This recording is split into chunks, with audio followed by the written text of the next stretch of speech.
پوری قوم متحد تھی، لیکن کہیں کہیں کچھ کوارٹر سے مختلف لوگوں کی طرف سے وہ بیانات سامنے نہیں آئے ہیں. تحریک انصاف کی ہم بات کریں تو کردار ذرا ان کا ہم نے دیکھا کہ جیسے بڑھ چڑھ کے تمامی جماعتوں کی طرف سے ڈیفینڈ کیا جا رہا تھا، کیونکہ یہ تھوڑی سی یعنی لمبی وار تو نہیں کہیں گے، لیکن پاکستان نے اسٹریٹجائز کیا تھا اور یہ فیز وائز ظاہر ہے انڈیا نے حملہ کیا، ہم نے سوچا، وقت کا تعین کیا، پھر ہم نے اس پہ حملہ کیا. تو اس دوران بہت سے لوگوں کی طرف سے تنقید کی گئی، اس میں سے تحریک انصاف کے بہت سے لوگ تھے کہ کیسے ہو گیا اور پاکستان جواب کیوں نہیں دے رہا، یہ ڈرون کیسے آ گئے، کیوں نہیں مار گرائے. تو یہ بڑے سوالات کھڑے کیے، حالانکہ یہ ایک جنگ کی حکمت عملی کا حصہ تھا اور آپ نے دیکھا کہ پاکستان نے جس طریقے سے جوابی کارروائی کی اور بالکل بھرپور طریقے سے شکست دی، دنیا نے ایکنالج کیا. پاکستان تحریک انصاف کے سینئر رہنما شوکت یوسفزئی سے ہم نے جوائن کیا.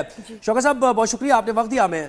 یہ بہت تنقید بھی کی جا رہی ہے آپ لوگوں پر، اور آپ یقیناً ہم نے مدعو بھی اس لیے کیا ہے کہ آپ اس کی وضاحت بھی کریں گے کہ آپ کا فوکس تھوڑا سا اس طرف تھا کہ بانی پی ٹی آئی کی رہائی ہو جائے، پھر یہ جو اٹیک ہوا بھارت کی طرف سے اس پر فوراً جواب کیوں نہیں دیا، یہ ڈرون، اس پر تھوڑی سی وضاحت کیجیے. بسم اللہ الرحمن الرحیم، بہت شکریہ. اس کی وضاحت یہ کہ جب آپ جیسے لوگ ٹی وی پہ بیٹھے ہوں اور نفرتیں پھیلا رہے ہوں تو اس کا میں کیا جواب دوں. میرے خیال سے جتنا پی ٹی آئی نے سپورٹ دیا پاک فوج کو اور ہمارے جوانوں کو، تو میرے خیال سے یہ تو قومی یکجہتی کی مثال قائم کی. اب آپ اس کو خواہ توڑنے میں شروع ہو گئے ہیں. اس میں کیا برائی ہے؟ اگر عمران خان کی رہائی کی بات کی جائے، آج جس رافیل طیارے کو شکست دی ہے جیسے 10C نے، تو وہ کس نے خریدے تھے؟ عمران خان نہیں خریدے تھے نا. ان کو پتا تھا کہ رافیل ہے، ایم بیلنس ہو گیا ہے پاور انڈیا پاکستان کا. تو ایک ایسے موقع کے اوپر جب ہم یکجہتی کی بات کر رہے تھے تو دوسری طرف احسن اقبال ایسے جیسے لوگ جو نفرتیں پھیلاتے رہے، جو دہشت گرد کہتے رہے، اور وہ پاک فوج کے ساتھ کھڑے رہے سارے نوجوان. آج بھی الحمدللہ ہم اپنی فوج کو پریز کرتے ہیں. جو کچھ ہوا وہ ایک دانشمندانہ بڑے اچھے طریقے سے جواب دیا. تو فوج کے خلاف تو کوئی بھی بات نہیں کر رہا ہے. لیکن میں یہ دیکھیں اس سے تاثر کیوں ملا، یہ تاثر دیکھیں کیوں ملا، میں آپ کو بتاتا ہوں تھوڑی سی بات. تاثر کیوں ملا؟ تاثر آپ جیسے لوگ نہیں میں اس کی وجہ بتا رہا ہوں نا، اس کی وجہ. علیمہ خان صاحب دیکھیں، ایک سیکنڈ، ایک بار سنیے تو نا سر تھوڑا سا. علیمہ خان صاحبہ نے بھی میڈیا سے بات کی اس دوران جب بھارت نے حملے کیے تھے اور پھر وہ ڈرون آ رہے تھے، تو اس وقت انہوں نے کہا کہ کیا ہو رہا ہے، یہ تو فکسڈ میچ لگ رہا ہے. وہ یہ کہہ رہی تھی کہ تو لگ رہا ہے کہ یہ تو فکسڈ میچ ہے کوئی، اور سمجھ نہیں آ رہا کہ ڈرون کیسے آپ کے ٹیریٹری میں آ رہے ہیں. تو یہ سوالات، ہم ٹائمنگ ان کی صحیح نہیں تھی، ہم یہ کہہ رہے ہیں. بالکل صحیح ٹائمنگ تھی ان کی. وہ جو 3 دن تک لوگوں کو مار رہے تھے، ڈیفینیٹلی لوگوں کے اندر غصہ تھا اور یہ پاکستانی ہونے کا ثبوت ہے. اگر انہوں نے کوئی ایسی بات نہیں کی تھی، انہوں نے یہی کہا تھا کہ شریف فیملی تو خاموش تھی. آپ نے نواز شریف کی طرف سے کوئی بیان دیکھ رہے تھے، پنجاب پورا اٹیک میں آیا ہوا تھا، آپ مریم نواز کو سنتے تھے. مریم نواز تو پتہ نہیں کہاں چھپ گئی تھی. تو ان کو تو سامنے آنا چاہیے تھا کیونکہ پنجاب کے لوگ مر رہے تھے. ہمیں تکلیف تھی، ہمیں تشویش تھی کہ کیا ہو رہا ہے. تو اس کے بعد ٹھیک ہے جو جواب دیا ہے تو وہ میں خراج تحسین پیش کرتا ہوں اپنی فضائیہ کو بڑے بہادری کے ساتھ. اب دیکھیں اب کیا کرنا ہے. اب یہ نفرتیں دوبارہ پھیلانی ہے. پھر وہی کہ پی ٹی آئی والے ہم کوئی انڈیا سے زیادہ گرے ہوئے لوگ ہیں.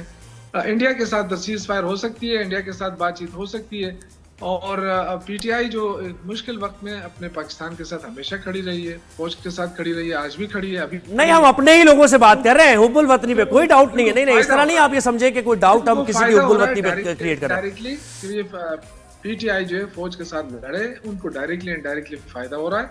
وہ یہ پروپیگنڈا کر رہے ہیں، سب کچھ یہی کر رہے ہیں. اس وقت بھی میں کہہ رہا ہوں کہ اب بھی جنگ ختم نہیں ہوئی ہے. اس خوش فہمی میں نہ رہیں. بالکل جنگ بھی ختم نہیں ہوئی. بالکل آپ یکجہتی آج ختم کریں گے تو یہ دوبارہ کبھی نہیں ہوگی. نہیں ہم اس قومی یکجہتی کو بالکل ہم ڈیفینڈ بھی کرتے ہیں، اور آپ پارلیمنٹ میں بھی آپ کے رہنماؤں کی طرف سے بیانات دیے گئے. ایسا نہیں ہے کہ ہم کوئی یہ ون سائیڈڈ بات کر رہے ہیں. جی بالکل ایسی ہم پارلیمنٹ میں آپ کے لوگوں کے بیانات موجود ہیں پاک فوج کے ڈیفینڈ. جی آپ بولیں، ہم ساتھ بول پڑھ کے سنا دینا. نہیں پڑھ نہیں رہا میں پڑھ نہیں رہا، ہم دونوں ساتھ بول رہے تھے. اصل میں ٹائمنگ ایسی تھی. آپ بولیے، آپ فرمائیے. میں یہ کہہ رہا ہوں کہ اس وقت جو ضرورت ہے وہ یہ ہے کہ اس کے لیے دبنگ لیڈرشپ کی ضرورت ہے. یہ لوگ نہیں کر سکتے. جو موجودہ لیڈرشپ ہے فارم 47 والے، یہ بہترین موقع ہے پاکستان کے لیے کہ وہ جائے عالمی فورم کے اوپر.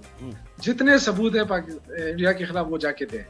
उस पे बात अच्छा करें। शौकत साहब एक और लेकिन चीज जिनको मुझे अंग्रेजी बताएं, आती है। नहीं ये एक और चीज मुझे देखिए, अब ये तो सवाल भी बनता है ना कि आपको डिफेंड करने वाले जो कुछ सोशल मीडिया अकाउंट्स हैं जो आपको ही भरपूर डिफेंड करते हैं, उनकी तरफ से भी कुछ देखिए, हम सब जर्नलिज्म में हैं, समझते हैं अल्फाज का चुनाव क्या होता है। आप अगर ऑल आउट डिफेंड किसी को करने जाते हैं तब टेक्स्ट क्या बनता है, आप बिटवीन द लाइंस कोई बात करना चाह रहे हैं, तनकीद करना चाह रहे हैं, तब तो उन्होंने वो जो किरदार अदा किया है ना, वो भी उस पर भी डाउट्स थोड़े से क्रिएट हो रहे हैं, और वो सोशल मीडिया अकाउंट्स आपकी जमात को डिफेंड करते हैं। हम ये भी बात कर रहे हैं आपसे, बात करना तो हक है ना। देखिए, अगर इमरान खान के लिए बात करना जुर्म है तो ये जुर्म तो हम करते रहेंगे, लेकिन अगर आप पाकिस्तान की बात कर रहे हैं तो गालिबन शायद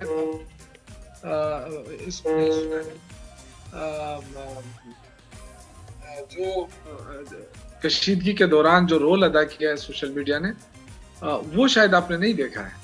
अगर आप उसको देखते तो आप ये कभी सवाल ना करते। आपसे पहले भी मैं एक चैनल पे था, और देखें उससे पहले भी जो प्रेस कॉन्फ्रेंस हुई उसमें बाकायदा प्रेस किया गया है, इसलिए कि देखिए पाकिस्तान का तो कोई भी दुश्मन नहीं है, और ना ही पाकिस्तान की दुश्मनी हम कर सकते हैं, क्योंकि हमारे तो जीना मरना यहाँ पे।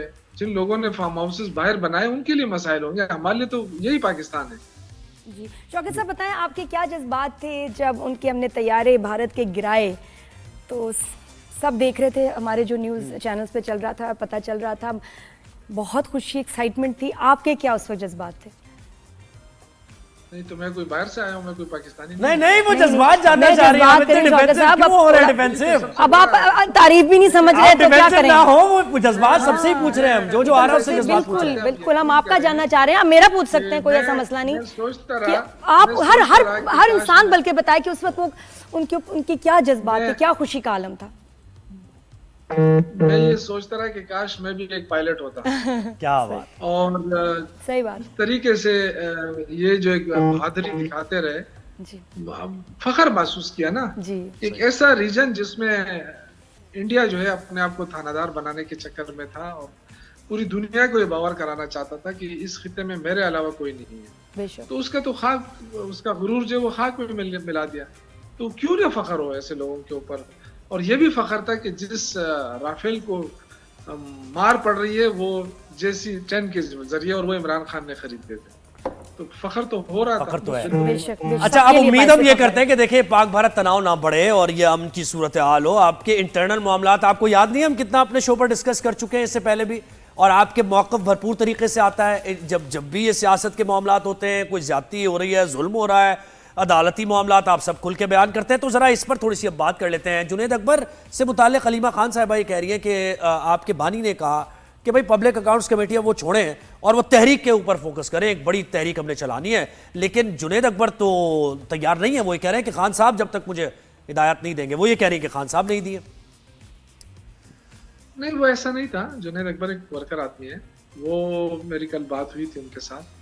जैसे ये चैनल ने मुझे भेजा कि जी आप इसको कंफर्म करते हैं, तो मैंने उनसे बात की। उन्होंने कहा कि मुझे भी मीडिया के जरिए पता चला है, मेरी डायरेक्ट हलीमा खान साहिबा से बात हुई ना किसी और से बात हुई। तो वो बात सही कर रहे थे, वो गलत नहीं कर रहे थे, लेकिन चूंकि उनको पुश्तो स्पीकिंग है ना, तो शायद ज्यादा नहीं समझा सके।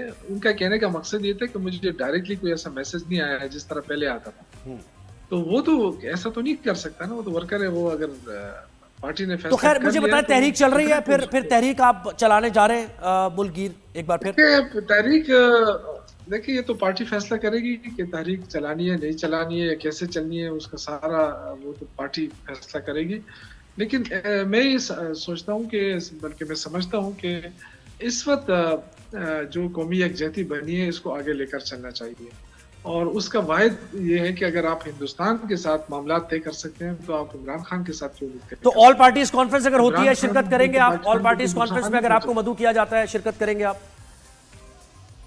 बिल्कुल, इमरान खान को बुलाए, उनको बिठाए, और जो कुछ हुआ है इस मुल्क के साथ या जो कुछ हो रहा है उसमें इमरान खान, देखिए उसको आप आउट नहीं कर सकते हैं। अगर 60-70% लोग इमरान खान के साथ हैं, तो कैसे आप उनको इग्नोर कर सकते हैं? अच्छा, यानी उनके बगैर ये हिदायत नहीं है। और ये वाकई उन्होंने कहा भी हलीमा खान साहब ने कि उनके बगैर कोई मामला इस तरह नहीं होगा कि आप किसी कमेटी में बैठ जाएं, किसी मीटिंग में बैठ जाएं, या ऐसा नहीं। जी जी, मौसम बहुत गर्म हो गया है, मौसम की थोड़ी देर में बात करेंगे सर। देखिए, या तो जी सबको पता है कि इस वक्त इमरान खान के साथ क्या हो रहा है, उनको किस चीज की सजा हो गई है। तो मेरे ख्याल से ये ऐसा डिबेट है कि इस पे हम कर सकते हैं बहुत ये तो हम करते रहेंगे ना, अब हम ये करते रहेंगे अपने मुल्क में बैठ के, हम अपने मामलात, सियासी मामलात डिस्कस तो करते रहेंगे। इस सही वक्त बात। अब तो सबको पता चल गया ना कि पीटीआई वाले दहशतगर्द नहीं है, पीटीआई वाले मोहब्बे वतन हैं, अपनी फौज के साथ खड़े होने वाले लोग हैं। अब ये कि इससे आगे देखा जाए कि इनको फिर दोबारा जो है ना जी, लड़ाने बहुत की शुक्रिया कोशिश सर, बात थैंक होगी। यू। बहुत शुक्रिया शौकत यूसुफ साहब, आपने वक्त दिया और अपना मौक़िफ़ पेश किया।